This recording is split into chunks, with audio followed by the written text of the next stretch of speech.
અગનભઠ્ઠી બની ગયેલા ગુજરાત માટે હવે કુદરતી એસી શરૂ થવાનું છે। એકાદ દિવસ પછી બધા ગુજરાતીઓને ગરમીમાંથી જબ્બર રાહત મળી શકે છે। આ આગાહી હવામાન નિષ્ણાંત અથરેયા શેટ્ટીએ કરી છે। અથરેયાના દાવા પ્રમાણે 14 માર્ચથી 18 માર્ચ સુધીમાં તાપમાનમાં ધરખમ 4 થી 6 ડિગ્રીનો ઘટાડો થઈ શકે છે।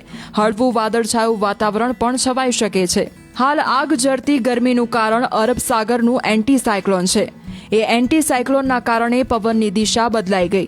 ગુજરાત પર ઉત્તરમાંથી આવતા પવનો દિશા બદલીને ઉત્તર પૂર્વ તરફથી આવવા લાગ્યા। આ પવનો આસપાસના રાજ્યોની જમીની સપાટી પરથી થઈને આવતા હોવાથી તાપમાન એકાએક ઊંચકાયું અને સીધું જ 43 ડિગ્રી સુધી પહોંચી ગયું। જો કે અથરેયાના દાવા પ્રમાણે હવે અરબ સાગરનું એન્ટી સાયક્લોન નબળું પડશે, જેના કારણે ન માત્ર પવનની દિશા બદલાઈ જશે, પરંતુ અત્યારની તુલનામાં પવનો થોડા ઠંડા પડી જશે, કારણ કે હવે ગુજરાત આવતા પવનો અરબ સાગરમાંથી ફૂંકાશે। સ્વાભાવિક રીતે જ સમુદ્રમાંથી આવતા પવનો ઠંડા હશે અને ગરમીમાંથી મોટી રાહત મળશે, જેના કારણે ગુજરાતનું તાપમાન 43 ડિગ્રીથી ગગડીને 36 ડિગ્રી આસપાસ પહોંચી શકે છે। અથરેયાના દાવા પ્રમાણે હાલ અરબ સાગરમાં લક્ષદ્વીપ નજીક એક લો પ્રેશર એરિયા પણ સર્જાયો છે, જેના કારણે ભેજ મહારાષ્ટ્ર અને ગુજરાત સુધી પહોંચશે। રાજ્યમાં હળવા વાદળો પણ છવાઈ શકે છે, જે ગરમીમાંથી રાહત આપી શકે છે।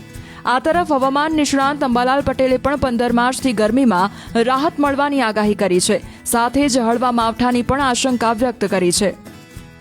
અત્યારે ગરમી વધી રહી છે, મહત્તમ તાપમાન વધી રહ્યું છે। તારીખ 15મી માર્ચથી ગરમીમાં આંશિક ઘટાડો થશે અને કોઈ ભાગમાં લગભગ મહત્તમ ઉષ્ણ તાપમાન 33 ડિગ્રીથી 36 ડિગ્રી સેલ્સિયસ જેવું રહેવાની શક્યતા રહેશે। લગભગ મધ્ય અને ઉત્તર ગુજરાતના ભાગોમાં 34-36 ડિગ્રી સેલ્સિયસ જેવું રહેવાની શક્યતા રહે અને દરિયાકાંઠાના ભાગોમાં મહત્તમ તાપમાન 33 ડિગ્રી સેલ્સિયસ જેવું રહેવાની શક્યતા રહે। પરંતુ ઉલ્લેખનીય છે કે એક પછી એક પશ્ચિમ વિક્ષોભ આવી ગયા છે। દેશના ઉત્તરીય પર્વતીય પ્રદેશોમાં તારીખ 13-14માં આવતા પશ્ચિમ વિક્ષોભના કારણે હોળીના દિવસોમાં જ પણ ત્યાં વાદળવાયું ત્યાં વરસાદ થવાની શક્યતા રહેશે, જ્યારે ગુજરાતમાં પણ વાદળો આવવાની શક્યતા રહેશે। ગુજરાતમાં તારીખ 13-14માં હવામાન પલટો થઈ શકે છે, કોઈ ઠેકાણે વાદળો રહી શકે છે અને તારીખ 20 સુધીમાં વાદળો આવવાની શક્યતા રહેતા ક્યાંક છાંટા થઈ શકવાની શક્યતા રહેશે। કમોસમી વરસાદની શક્યતા લગભગ ઓછી છે।